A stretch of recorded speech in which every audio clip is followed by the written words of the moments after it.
Hi කට්ටිය කොහොමද ඉතින් සුබ දවසක් වේවා හැමෝටම. ඉතින් මේ මං අද ආවේ අපි කොච්චර YouTube channel එකේ වීඩියෝ දැම්මත් views නැහැ.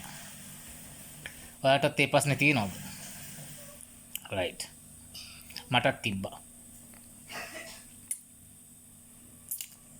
ඉතින් දැන් ඔයාලට මම කියන්නම් මම කරපු වැඩි. මම මුලින්ම YouTube channel එකක් හදාගත්තා. දැම්ම පළවෙනි වීඩියෝ එක. දෙවෙනි එකක් දැම්ම. තුන්වෙනි එකක් දැම්ම. හතරවෙනි එකක් දැම්ම. පහක් දැම්ම. දිගටම දැම්ම. views නැහැ. මම බලන එක විතරයි. එකක්වත් එන්නේ නැහැ. ඊට පස්සේ මම බැලුවා YouTube channel එකේ අපේ අයියලා දාලා තියෙනවනේ එක එක කිව්වා. ඒවත් බැලුවා.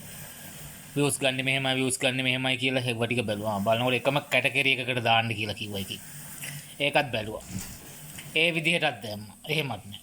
ඊට එකම වෙලාවට දවසක හෝ දෙකක් හෝ තුනක් එකම වෙලාවට දාන්න කිව්වා.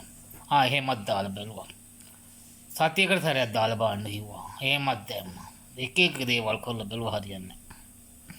ඊට පස්සේ මම කරපු දේ දැම්ම වීඩියෝ හරියන්නේ නැහැ දාපු නැති තමයි අකෝ මේ වීඩියෝ එක කරන්න ගත්තේ. තෝපි දාන්න කෙනෙක් ඉන්නවනම් මට කියපියව මම දන්නේ නැහැ. දාන්න එකෙක් ඉන්නවනම් මට කමෙන්ට් එකක් දාවා මමත් දැන් channel එකක් හදාගෙන වීඩියෝ දානවා views යන්නේ නැහැ මචං මම බලන එක විතරයි. උඹලා දන්නවනම් කියහන් මට. ඔය දේවල් අර දේවල් කරා ඒ දේවල් නැතුව අලුත් දෙයක් දන්නවනම් කියහන්.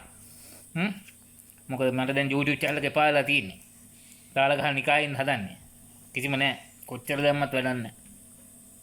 YouTube channel එකේ අරක copyright වැදුනා කියන්න නම් උන්ට පුළුවන්. දාන එක copyright කියන්න උන්ට පුළුවන්. ඒ උනාට views එකක් හදලා දෙන්න බෑ උන්ට. YouTube එකේ ආච්චිට හාල් කරන්න හොර 70 උන්ට එන ගහන්න ඕනේ. YouTube channel කාර්යෝ මාව කෑව ඉඳගෙන නන්නත්තර 70.